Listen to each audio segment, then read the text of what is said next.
Repeat the same procedure with test tube B. The reaction which occur are as follow. हम क्या करेंगे, दो test tube लेंगे इस तरह से, एक और दो। उन सब में हम क्या करेंगे, एक में 2 ml HCl डाल देंगे डाइल्यूट, और एक में बी में 2 ml H2SO4 डाल देंगे। हम क्या करेंगे, गेहूं के दाने के बराबर छोटी छोटी सोडियम के टुकड़े निकाल लेंगे और उनमें ये वाले ट्यूब में उसे डालेंगे सोडियम के दाने को। तो जब उसमें सोडियम का दाना डाला जाएगा तो bring burning matchstick near the mouth. जब हम टेस्ट ट्यूब के ऊपर माउथ के ऊपर उसके क्या करेंगे, जलती तीली ले जाएंगे तो उसके ऊपर से पॉपअप का साउंड आएगा। किसका साउंड आएगा, पॉपिंग का साउंड। इसका मतलब है उसके अंदर से क्या हाइड्रोजन निकल रही है, तो हाइड्रोजन जलने पे पॉपिंग का साउंड करती है। यही हम क्या करेंगे, टेस्ट ट्यूब बी के लिए यही रिएक्शन करेंगे और देखेंगे क्या होता है। दूसरी ये है कि इसमें नमः शिवाय। दूसरा में क्या कह रहा है, इसमें नमः शिवाय, श्री गणेश, नमः शिवाय, जय माता दी, जय माता दी। Magnesium reacts less violently with dilute acid than sodium but it also produces hydrogen gas. Magnesium react less violently with dilute acid. जो मैग्नीशियम है वो वायलेंटली रिएक्ट करती, मतलब कम वायलेंटली रिएक्ट करती है डाइल्यूट एसिड्स के साथ then sodium, but it also produce hydrogen gas. तो जो मैग्नीशियम है ये इसकी लेस वायलेंटली रिएक्शन कैपेसिटी होती है, लेकिन जो हाइड्रोजन ये भी बाहर निकालती है। मैग्नीशियम हाइड्रोजन क्लोराइड से क्रिया करेगा, MgCl2 बनेगा, H2 बाहर आ जाएगा। मैग्नीशियम H2SO4 से क्रिया करेगा, MgSO4 बनेगा और H2 बाहर आ जाएगा। Zinc react more slowly with acid and produce hydrogen gas. Zinc जो है react more slowly with acid, ये और ज़्यादा धीमी रफ्तार से एसिड से क्रिया करती है और क्या बनाती है, हाइड्रोजन गैस बाहर निकालती है। H2SO4 से क्रिया करी, ZnSO भरा, H2 बाहर निकाल दिया। Iron react less readily than zinc but it also produce hydrogen gas. जो आयरन है react less readily than zinc but it also produce hydrogen gas. Iron react less readily than zinc but it also produce hydrogen gas. जो iron है लोहा react less readily than zinc but it also produce hydrogen gas. Iron reacts less readily than zinc. जो iron है वो zinc की तुलना में और धीमी गति से क्रिया करती है ये डाइल्यूट HCl या H2SO4 से, और हाइड्रोजन गैस यहाँ भी बाहर निकालती है। Fe लोहे ने क्रिया करी HCl से, FeCl2 बना, H2 निकला। लोहे ने क्रिया करी H2SO4 से, FeSO4 बना, H2 निकल गया। Copper does not react with dilute hydrochloric acid and dilute sulphuric acid. जो कॉपर है वो डाइल्यूट हाइड्रोक्लोरिक एसिड और डाइल्यूट सल्फ्यूरिक एसिड से क्रिया नहीं करती है। This shows that copper is still less reactive than iron. ये दिखाता है कि कॉपर क्या है, आयरन से धीमी गति से क्रिया करती है। Therefore the order of reactivity, अगर ऑर्डर ऑफ रिएक्टिविटी देखा जाए तो सोडियम का सबसे ज़्यादा होता है, मैग्नीशियम का उससे कम, जिंक का और कम, आयरन का कम और कॉपर का और भी कम होता है।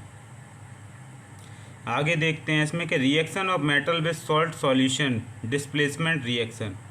Reaction of metal with salt solution, ये जो मेटल है इसका सॉल्ट सॉल्यूशन के साथ रिएक्शन में क्या होता है, इसे डिस्प्लेसमेंट रिएक्शन भी कहा जाता है। ठीक है, क्या कहा जाता है, displacement reaction. Chemical reactions where one element displaces another because it is more reactive is called a displacement reaction. ठीक है, for knowing which element is more reactive than the other one has to consider the reactivity of the elements.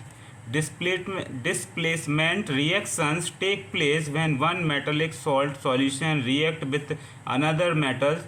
If the second metal is more reactive, then it replaces the first metal in its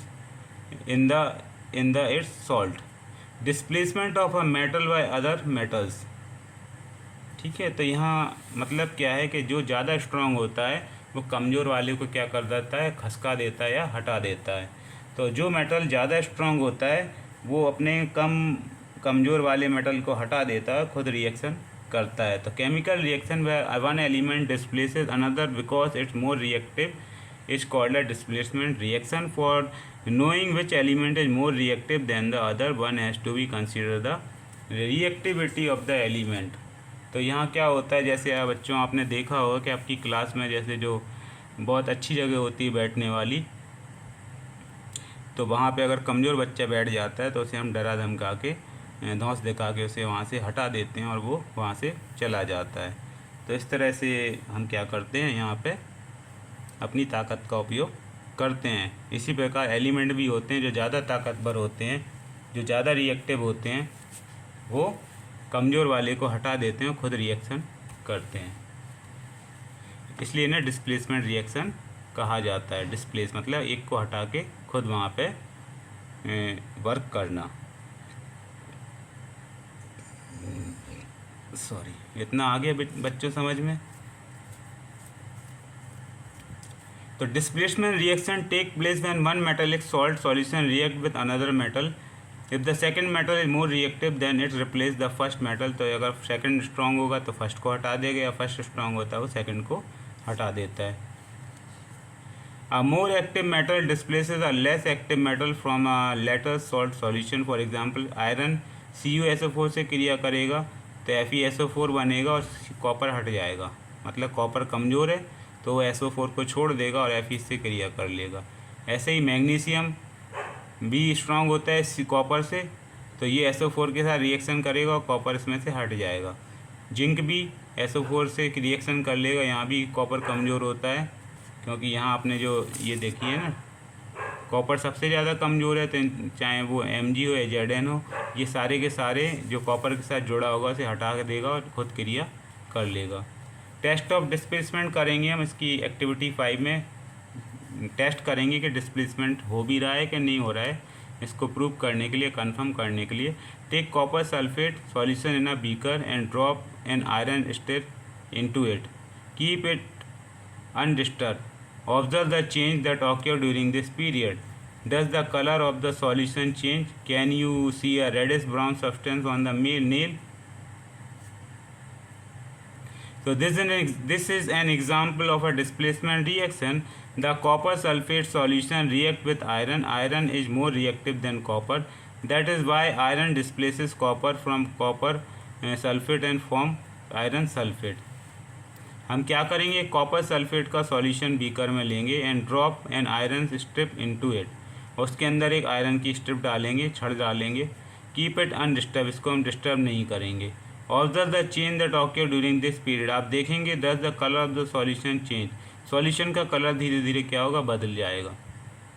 can you see a reddish brown substance on the nail, और आप उसकी छड़ पे क्या करोगे, उसकी छड़ पर देखोगे कि इसमें यहाँ भूरे रंग का क्या होने लगा है, एक पदार्थ आसपास जमा होने लगा है।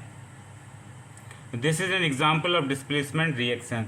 The copper sulphate solution react with iron, तो जो कॉपर सल्फेट का सॉल्यूशन था इसने आयरन की छड़ के साथ रिएक्शन करी, और iron is more reactive than copper, iron copper से ज़्यादा रिएक्टिव होता है, इसलिए that is why iron displaces copper from copper sulphate and form iron sulphate.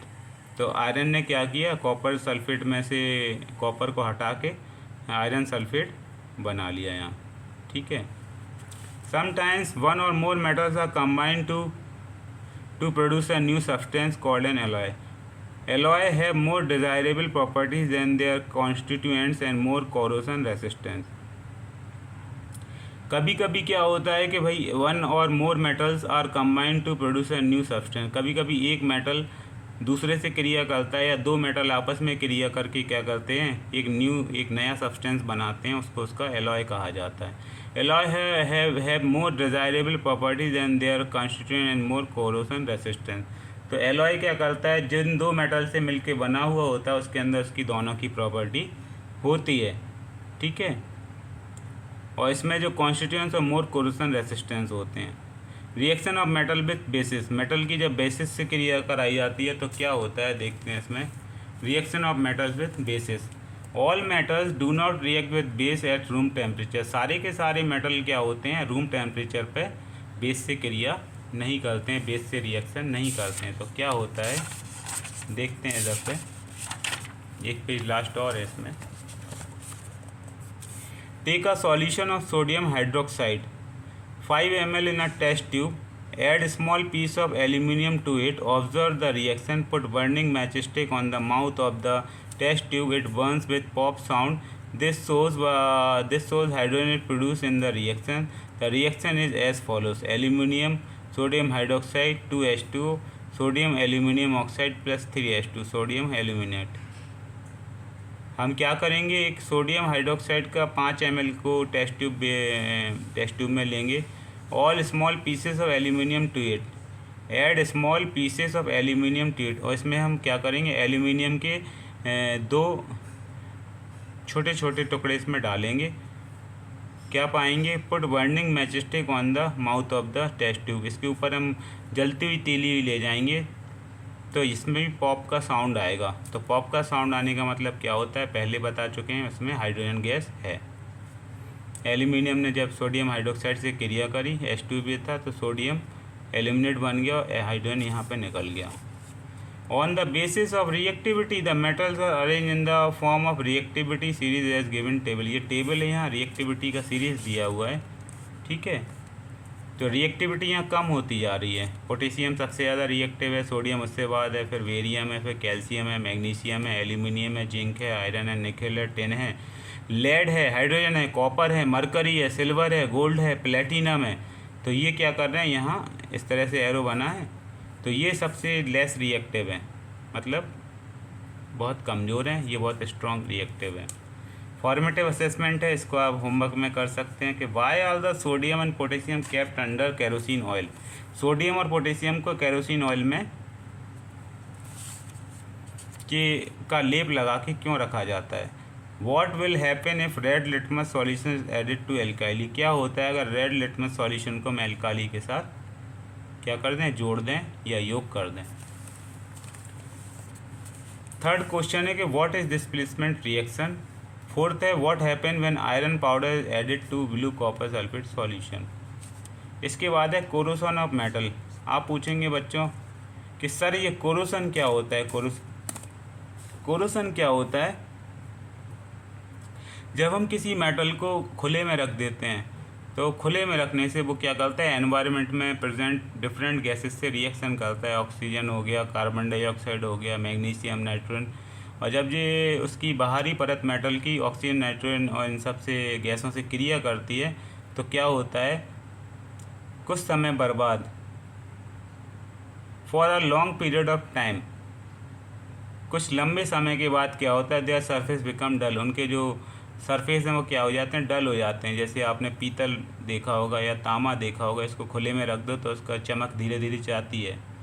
इसलिए चली जाती है क्योंकि वो बाहर की गैसों से क्रिया करके उसकी वो ख़राब हो जाती है। इसलिए हम क्या करते हैं, पीताम्बरी का इस्तेमाल करते हैं, है ना। आपने पीताम्बरी आती है बाज़ार में, पीताम्बरी पाउडर, वो मेटल्स को क्या कर देता है, ऊपर से बिंदास चमका देता है, बहुत चमकदार हो जाता है। उससे अगर हम बर्तन को ऊपर से चमका देते हैं, नया सा लगने लगता है। तो you must have seen iron nails getting covered with rust. जो कीलें होती हैं, लोहे की कीलें, उनमें जंग लग जाती है। The surface of aluminium utensil become dull when use. इसमें भी क्या, गंदगी ऊपर से एल्यूमिनियम के ऊपर भी रिएक्शन होता है। ऐसे ही सिल्वर, चांदी के जो होते हैं, चांदी को लंबे समय तक अगर हम खुला रखते हैं तो चांदी जो शुद्ध चांदी होती है वो ब्लैक होने लगती है। Copper and brass vessel losing their shine. Copper और जो ब्रास के बर्तन होते हैं, इनकी चमक कम होने लगती है। Getting covered with a greenish layer, और हरे हरे कलर की इस पर ये लेयर आने लगती है। This example depicts the corrosion. ये कोरोसन बताते हैं, ठीक है, इसे ही कोरोसन कहते हैं। Thus corrosion is the process of slow degradation of the metal due to the attack of the atmospheric gases and water on the metal surface. Corrosion is a property of the metal. The highly reactive metal corrode to a maximum extent. Metals such as gold, platinum, nickel, titanium, chromium, etc. being unreactive do not corrode easily. The most common example of corrosion is the rusting of iron. तो ज़्यादातर तुमने corrosion किस में देखोगे, लोहे में सबसे जल्दी जंग लगती है। बाकी जो अदर मेटल है उनमें उनकी बाहरी परत पे जो मतलब उसको बाहरी परत ख़राब हो जाती है, हरी दिखने लगती है, चमक उसकी चली जाती है। बाकी मेटल्स में ये लंबे समय के बाद होती है। तो corrosion of iron is called rusting. जो आयरन का कोरोजन होता है उसको हम रस्टिंग कहते हैं, जंग लगना कहते हैं, जंग लगना कहते हैं। The reaction of rusting of iron है, जब Fe आयरन की क्रिया होती है ऑक्सीजन से और पानी से, तो वो फेरस ऑक्साइड आयरन हाइड्रोक्साइड बनाते हैं। When the rust is सेकन with bottle the solution turn red litmus blue, it is basic. और जब हम इस जंग को क्या करते हैं, पानी के साथ मिला देते हैं, तो सॉल्यूशन टर्न रेड लिटमस, ये जंग क्या करती है, जंग का पानी रेड लिटमस को बेसिक में बदल देता है। Red litmus blue, red litmus paper को ब्लू में बदल देता है, इसलिए ये बेसिक कहलाता है। ठीक है, तो जो बेस होते हैं वो रेड लिटमस को ब्लू में बदल देते हैं। The reaction for corrosion of copper as, copper की जब ये मतलब नमी वाली हवा से क्रिया होती है तो कॉपर के ऊपर हरे रंग का वो आ जाता है लेयर। ठीक है, rusting of iron can be prevented by polishing, greasing और painting the surface of metal. जब हम मेटल का सरफेस को क्या कर देते हैं, पॉलिश कर देते हैं, ग्रीस लगा देते हैं या पेंट लगा देते हैं, तो ये रुक जाता है। जैसे आप लोहे के दरवाज़ों के ऊपर पेंट लगा देते हैं, या लोहे की बनी जो चीज़ें हैं खिड़की वगैरह, तो उनके ऊपर पेंट लगा देते हैं, तो उनके ऊपर से जंग लगना कम हो जाता है। Chemical properties of non metal, non metals की केमिकल प्रॉपर्टी देखेंगे। हमने अभी मेटल्स की सारी प्रॉपर्टीज यहाँ पे पढ़ ली है। ठीक है, reaction of non metals with oxygen,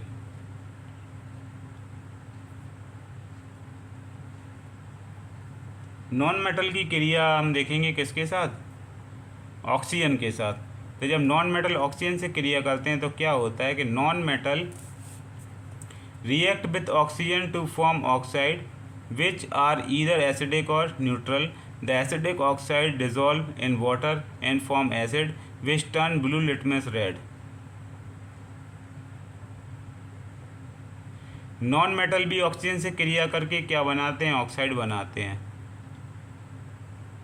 तो ये ऑक्साइड बनते हैं या तो ये एसिडिक होते हैं या ये न्यूट्रल होते हैं। The acidic oxide dissolve in water and form acid while which turn blue litmus red. तो जो एसिडिक ऑक्साइड होते हैं वो पानी में घुल जाते हैं, और पानी में घुलने के बाद एसिड बनाते हैं, और एसिड बनने के बाद ये क्या करते हैं, अगर हम इसको ब्लू लिटमस पेपर पे अगर लगाते हैं तो ब्लू लिटमस पेपर क्या हो जाता है, रेड हो जाता है। ये इसकी पहचान होती है। रिएक्शन देखेंगे हम, कार्बन ऑक्सीजन से क्रिया करके कार्बन डाइऑक्साइड बनाता है, ये एसिडिक होती है नेचर में। कार्बन डाइऑक्साइड पानी से क्रिया करके कार्बोनिक एसिड बनाती है। सल्फ़र ऑक्सीजन से क्रिया करके सल्फ़र डाइऑक्साइड, ये भी एसिडिक होता है। सल्फ़र डाइऑक्साइड H2O से क्रिया करके सल्फ्यूरस एसिड बनाता है, ये बेस होता है, कोई एसिड होते हैं कोई बेस होता है। तो fact to know, sulphur dioxide is use as an insecticide, it is one of the major cause of acid rain. ठीक है, तो सल्फ़र डाइऑक्साइड के कारण एसिड रेन होती है। कभी कभी जो बारिश होती है ऊपर से बादल से, तो उसमें एसिड की मात्रा ज़्यादा होती है, इसलिए उसे एसिडिक रेन कहा जाता है। और सल्फ़र डाइऑक्साइड का इंसेक्टिसाइड्स के रूप में भी इस्तेमाल किया जाता है। इंसेक्टिसाइड का मीनिंग क्या होता है फाइंड करिएगा आप। ठीक है, एक्टिविटी है, एक्टिविटी देखिए। To prove that moist air और presence of both air and water is essential for corrosion. इसमें हमको बताना है कि जो कोरोजन की क्रिया होती है उसके लिए पानी और हवा का दोनों का होना ज़रूरी है। तो मटेरियल 3 टेस्ट ट्यूब, यहाँ हम 3 टेस्ट ट्यूब ले लेंगे, 1 2 3। 3 रस्ट फ्री आयरन नेल्स, और तीनों जो है नई कील लेंगे, बिल्कुल नई कील जिस पर जंग नहीं रखती है, बिल्कुल चमकदार कीलें। तो तीनों में हम एक एक कीलें डाल देंगे। ठीक है, calcium chloride anhydrous boiled water tap water. Calcium chloride हम लेंगे, एनहाइड्रस गर्म पानी लेंगे उबला हुआ, और टैप वाटर लेंगे जो नल का पानी है सामान्य। Take 3 test tube 1 2 3, mark them A, B and C and put an iron. इन सब पे A B C मार्क कर देंगे और इसके अंदर लोहे की कील डाल देंगे नई वाली। Now put anhydrous calcium chloride in test tube A. Anhydrous calcium chloride हम ए में डालेंगे, इसे ए लिख दो। Boil water in test tube B. Boil water हम यहाँ डालेंगे, इसे बी लिख दो। From which dissolve oxygen complete remove and tap water is the test tube B. इसमें सी में डाल देंगे। Using rubber stopper close the mouth of all three. इन ऊपर से हम इन सबका जो माउथ है क्या कर देंगे, बंद कर देंगे। Allow then remain undisturb. इनको हम टच नहीं करेंगे, कुछ समय के लिए छोड़ देंगे। 3-4 दिन के बाद तुम देखोगे, क्या देखोगे कि after 3-4 day it would be found that the nail in test A B have not rusted. तो ए और जो बी है इनके अंदर जो कील होगी इसके ऊपर जंग नहीं लगी होगी, लेकिन जो सी है इसके कील के ऊपर जंग लग जाएगी। ऐसा क्यों होता है? क्योंकि इन्फ्रेंस निष्कर्ष क्या निकलता है इसमें? This activity prove that both oxygen and water are essential for corrosion to occur as the test tube C had both this components so the nail in it get rusted. तो जैसा बात हो रही थी कि अगर हवा और पानी सॉल्यूशन में जाता है तो जंग लगती है, कोरोजन की क्रिया होती है। तो इनका हमने माउथ ऑलरेडी क्लोज कर दिया था, तो एयर टाइट हो चुके थे, तो इसमें पानी और हवा जाने का सवाल ही नहीं उठता है। अब इसमें क्या है, इसमें हमने इसका माउथ क्लोज नहीं करा था, तो इसमें ऊपर से क्या किया, हवा ने रिएक्शन किया और पानी भी इसने रिएक्शन किया, तो यहाँ ये जंग बनने का कारण बन गया। तो ये छोटी सी एक्टिविटी है, अच्छी लगी होगी आपको। आगे हम देखते हैं, ठीक है, क्या देखते हैं आगे? Reaction of non metal with water. Non metal का पानी के साथ क्रिया क्या होता है? Non metal unlike metals do not react with water. तो जो नॉन मेटल होते हैं do not react with water. Due to this property highly reactive non metals are kept in the water, for example phosphorus which catch fire spontaneously in air. Non metals unlike metals do not react with water. तो जो non metals जो होते हैं वो पानी के साथ क्रिया नहीं करते हैं, इसी गुण के कारण नॉन मेटल्स को पानी में रखा जाता है। जैसे phosphorus which catch fire spontaneously in air. Phosphorus को हम पानी के अंदर रखते हैं, अगर बाहर रखेंगे तो ये हवा के साथ क्रिया करके आग लगा देगा लेता है। Reaction of non metal with acid. क्या नॉन मेटल एसिड्स के साथ क्रिया करते हैं, रिएक्शन करते हैं? Non metal do not displace hydrogen from dilute acid, for example carbon और sulphur does not react with dilute acid. Non metals generally do not react with dilute acid. तो non metal dilute acid के साथ कोई reaction नहीं करते हैं, अधिकतर कुछ करते होंगे तो वो हमको पता लग जाएगा। इसमें ज़्यादा गहराई से आपकी केमिस्ट्री नहीं है, 8th क्लास की है ये। Reaction of non metal with basis. क्या ये नॉन मेटल बेसिस से भी रिएक्शन करते हैं? तो the reaction of non metal with basis is quite complex. तो जो रिएक्शन है नॉन मेटल की बेसिस के साथ ये काफ़ी जटिल होती है। Some non metal react with alkali to form compound which are use for bleaching purposes. कुछ नॉन मेटल तो क्रिया कर लेते हैं एल्काली के साथ और ब्लीचिंग पर्पस के काम आते हैं। जैसे क्लोरीन है, सोडियम हाइड्रोक्साइड से क्रिया करके सोडियम हाइपोक्लोराइड बनाती है, सोडियम क्लोराइड निकल जाता है, वाटर है। White phosphorus react with aqueous sodium hydroxide solution to form sodium hypophosphate and phosphine gas. White phosphorus react with aqueous sodium hydroxide. White phosphorus react with aqueous sodium hydroxide solution to form sodium hyphosphate, hypophosphate and phosphine gas। तो जो white phosphorus होती है वो aqueous sodium hydroxide से reaction करती है और form बनाती, क्या बनाती है? Sodium hypophosphate and phosphine gas बनाती है। वाइट सोडियम ने सोडियम हाइड्रोक्साइड से क्रिया करी, पानी की उपस्थिति में सोडियम हाइपोफॉस्फाइड बना और फॉस्फीन अलग हो गया। मेटल्स का इस्तेमाल क्या होता है? ये सारी हमारी क्या हो गई, नॉन मेटल की केमिकल प्रॉपर्टीज़ यहाँ तक हो गई। अब हम आते हैं यूज़ ऑफ सम मेटल्स और use of non metals. Metals का हम इस्तेमाल कहाँ कहाँ करते हैं, उपयोग कहाँ कहाँ करते हैं। तो metals being good conductor of heat are use for making cooking utensil, क्योंकि ये हीट के अच्छे कंडक्टर होते हैं इसलिए इनको बर्तन बनाने में इस्तेमाल किया जाता है। तो बार बार इन्हें गर्म करते हैं, धोते हैं, गर्म करते हैं, धोते हैं, खाना वाना बनाते रहते हैं, तो लंबे समय तक ये आपकी सेवा में उपस्थित होते हैं। तो copper, iron and aluminium are use to make cooking utensil, furniture, fitting etcetera. Copper और आयरन है और जो एल्यूमिनियम है इनसे भी बर्तन बनाए जाते हैं, फर्नीचर भी बनाया जाता है और उनकी फिटिंग भी बनाई जाती है। फर्नीचर फिटिंग मतलब इनसे एक फर्नीचर भी बनाया जाता है और इनसे नट बोल्ट होते हैं और जो उसके फिटिंग के सामान सारे होते हैं वो भी इन्हीं से बनते हैं, मेटल से। Gold, silver and platinum are use to make jewellery. Gold, silver और प्लेटिनम जो रहता है ये सोना ज्वेलरी बनाने में काम आता है। ठीक है, ज्वेलरी इसको एक और नाम और है, ऑर्नामेंट्स भी कहते हैं। ऑर्नामेंट्स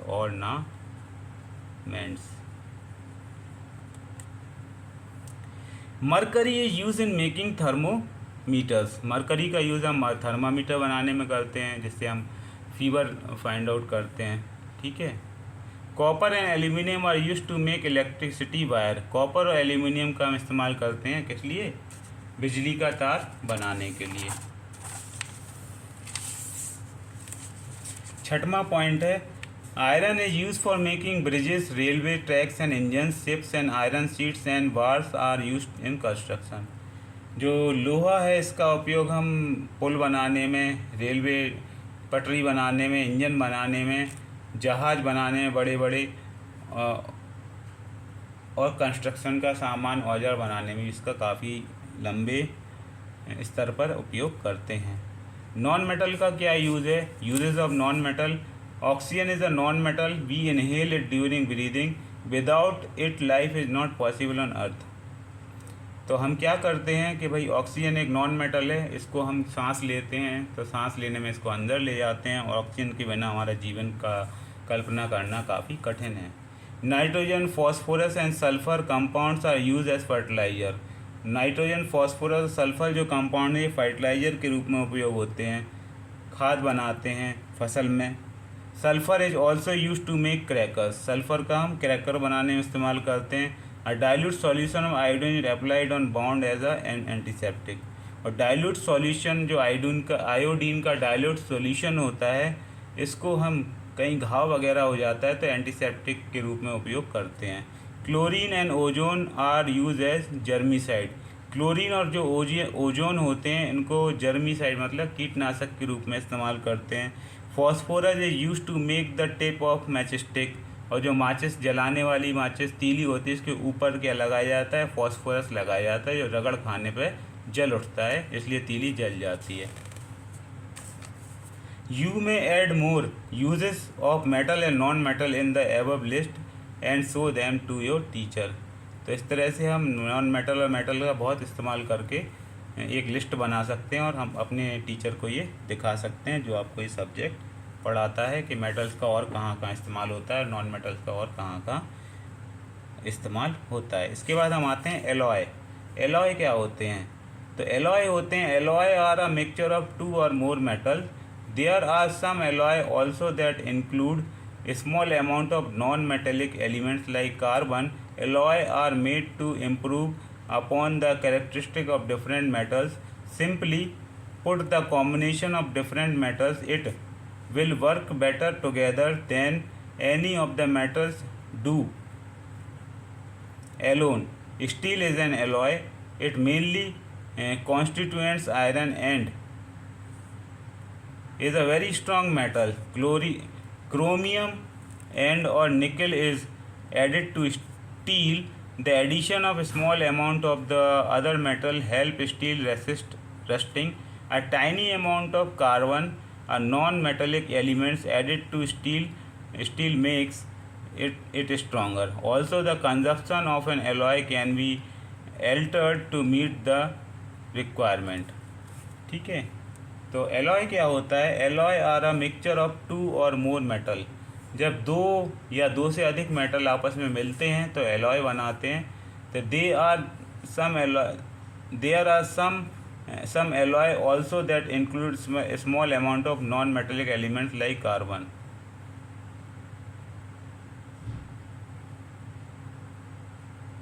कुछ एलॉय ऐसे भी हैं जिसमें के अंदर कार्बन की कुछ मात्रा पाई जाती है। Alloy are made to improve upon the characteristic of different metal.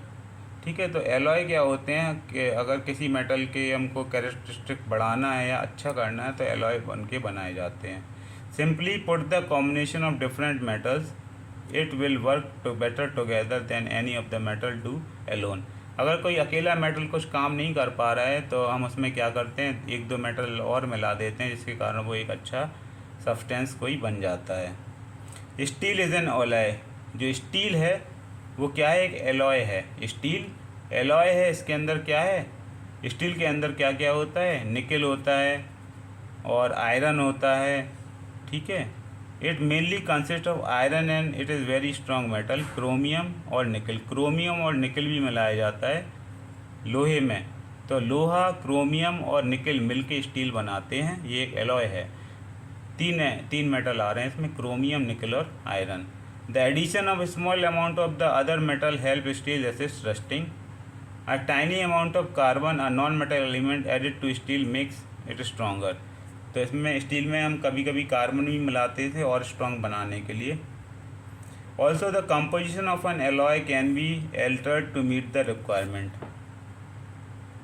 तो जो भी हमारा मांग होती है, किस प्रकार की मशीन बनाना है या जो हमको प्रोडक्ट बनाना है वो कैसा है, तो उस हिसाब से हम उसमें मेटल्स का क्या करते हैं, कुछ परसेंट मिला देते हैं और नया एलॉय बना देते हैं। Some alloy their constituent characteristics and uses. ये कुछ एलॉय दिए हुए हैं, ये एल्यूमिनियम के होते हैं। ये ड्यूरेलुमिन और मैग्नेलियम, ये एल्यूमिनियम से बनते हैं ये 2 एलॉय। इसमें क्या क्या मिलाया जाता है? ड्यूरेलुमिन में मिलाया जाता है मैग्नीशियम, एल्यूमिनियम और मैग्नीज। और मैग्नेलियम में मिलाया जाता है एल्यूमिनियम के साथ मैग्नीज। ये हल्का होता है, टफ हार्ड होता है, कोरोसन रेसिस्टेंस, इसमें कोरोसन की क्रिया जंग नहीं लगती है। ये लाइट वेट होता है, टफ होता है। इससे हम शिप बनाते हैं, एयरक्राफ्ट की फ्रेम बनाते हैं, रॉकेट बनाते हैं, ऑटोमोबाइल एंड स्पीड बोट्स बनाते हैं, हाउस होल्ड आर्टिकल बनाते हैं। इससे हम बॉडीज ऑफ एरोप्लेन की ऊपर की बॉडी बनाते हैं। Pyrotechnics as a metal fuels, household articles and scientific instrument. अब हम आते हैं आयरन के एलॉय।